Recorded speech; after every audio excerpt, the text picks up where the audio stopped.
Bilangan pasal 3. Orang Lewi. Inilah keturunan Harun dan Musa pada waktu Tuhan berfirman kepada Musa di Gunung Sinai. Nama anak-anak Harun ialah yang sulung Nadab, kemudian Abihu, Eleazar, dan Itamar. Itulah nama anak-anak Harun, imam-imam yang diurapi, yang telah ditahbiskan untuk memegang jabatan imam. Tetapi Nadab dan Abihu sudah mati di hadapan Tuhan di padang gurun Sinai, ketika mereka mempersembahkan api yang asing ke hadapan Tuhan. Mereka tidak mempunyai anak. Jadi ketika Harun ayah mereka masih hidup, yang memegang jabatan imam ialah Eleazar dan Itamar. Tuhan berfirman kepada Musa, "Suruhlah suku Lewi mendekat dan menghadap Imam Harun, supaya mereka melayani dia. Mereka harus mengerjakan tugas-tugas bagi Harun dan bagi segenap umat Israel di depan kemah pertemuan, dan dengan demikian melakukan pekerjaan jabatannya pada kemah suci. Mereka harus memelihara segala perabotan kemah pertemuan dan mengerjakan tugas-tugas bagi orang Israel, dan dengan demikian melakukan pekerjaan jabatannya pada kemah suci. Orang Lewi harus kau serahkan kepada Harun dan anak-anaknya. Dari antara orang Israel, haruslah orang-orang itu diserahkan kepadanya dengan sepenuhnya. Tetapi Harun dan anak-anaknya haruslah kau tugaskan untuk memegang jabatannya sebagai imam, sedang orang awam yang mendekat harus dihukum mati."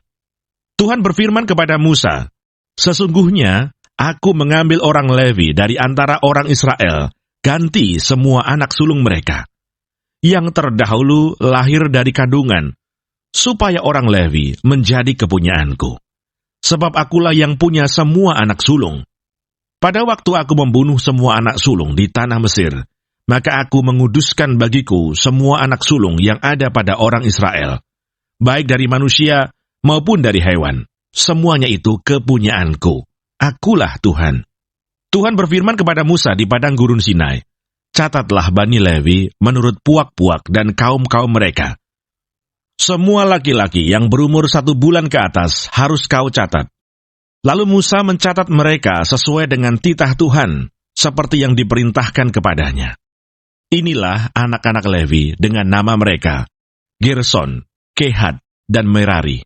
Inilah nama-nama anak Gerson dan kaum-kaum mereka, Libni dan Simei. Anak-anak Kehat dan kaum-kaum mereka ialah Amram, Yisar, Hebron, dan Uziel. Anak-anak Merari dan kaum-kaum mereka ialah Mahli dan Musi. Inilah kaum-kaum orang Lewi yang ada dalam puak-puak mereka. Puak Gerson terdiri dari kaum Libni dan kaum Simei. Itulah kaum-kaum Gerson. Jumlah pencatatan mereka, ketika semua laki-laki yang berumur 1 bulan ke atas dicatat, ada 7.500 orang. Kaum-kaum Gerson ini berkemah di belakang kemah suci di sebelah barat. Pemimpin puak Gerson ialah Eliasaf bin Lael, yang harus dipelihara oleh Bani Gerson dalam kemah pertemuan, ialah kemah suci dan kemah dengan tudungnya, tirai pintu kemah pertemuan, layar pelataran dan tirai pintu pelataran yang ada sekeliling kemah suci, dan mesbah dan talinya, termasuk segala pekerjaan yang berhubungan dengan semuanya itu. Puak Kehat terdiri dari kaum Amran, kaum Yisar, kaum Hebron, dan kaum Uziel. Itulah kaum-kaum Kehat. Jumlah pencatatan mereka, ketika semua laki-laki yang berumur 1 bulan ke atas dicatat, ada 8.600 orang, yakni mereka yang memelihara barang-barang kudus. Kaum-kaum Bani Kehat ini berkemah pada sisi kemah suci sebelah selatan. Pemimpin puak Kehat dan kaum-kaumnya ialah Elisafan bin Uziel. Yang harus dipelihara mereka ialah tabut, meja, kandil, mesbah-mesbah, perkakas tempat kudus yang dipakai untuk menyelenggarakan ibadah, juga tirai, termasuk segala pekerjaan yang berhubungan dengan semuanya itu. Adapun pemimpin tertinggi orang Lewi ialah Eleazar, anak Imam Harun, yang mengawasi mereka yang memelihara barang-barang kudus. Puak Merari terdiri dari kaum Mahli dan kaum Musi. Itulah kaum-kaum Merari. Jumlah pencatatan mereka ketika semua laki-laki yang berumur 1 bulan ke atas dicatat, ada 6.200 orang.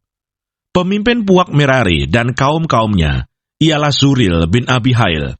Mereka berkemah pada sisi kemah suci sebelah utara. Yang ditugaskan kepada Bani Merari untuk dipelihara ialah papan kemah suci, kayu lintangnya, tiang-tiangnya, alasnya, segala perabotannya, termasuk segala pekerjaan yang berhubungan dengan semuanya itu. Juga tiang pelataran sekelilingnya, alas, patok, dan talinya. Yang berkemah di depan kemah suci, di sebelah timur, di depan kemah pertemuan, ialah Musa dan Harun serta anak-anaknya, yang mengerjakan tugas pemeliharaan tempat kudus bagi orang Israel. Tetapi orang awam yang mendekat haruslah dihukum mati. Jumlah orang Lewi yang sesuai dengan titah Tuhan dicatat oleh Musa dan Harun menurut kaum-kaum mereka, yakni semua laki-laki yang berumur 1 bulan ke atas, ada 22.000 orang.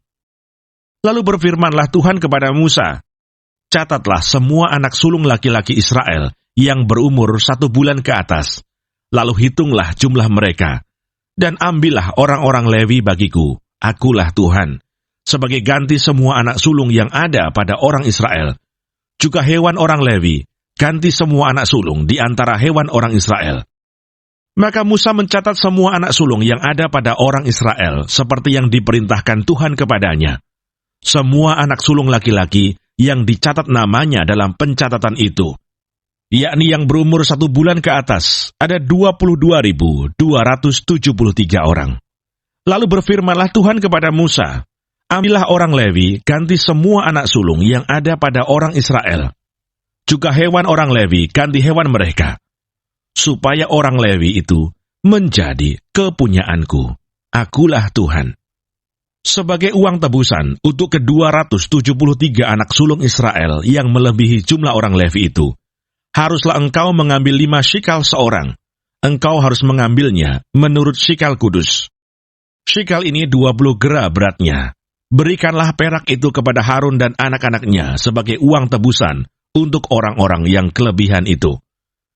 Lalu Musa mengambil uang tebusan untuk orang-orang yang melebihi jumlah mereka yang telah ditebus oleh orang Lewi itu. Daripada anak-anak sulung Israel, diambilnya perak itu, 1.365 shikal, ditimbang menurut shikal kudus. Maka Musa memberikan uang tebusan itu kepada Harun dan anak-anaknya, sesuai dengan titah Tuhan, seperti yang diperintahkan Tuhan kepada Musa.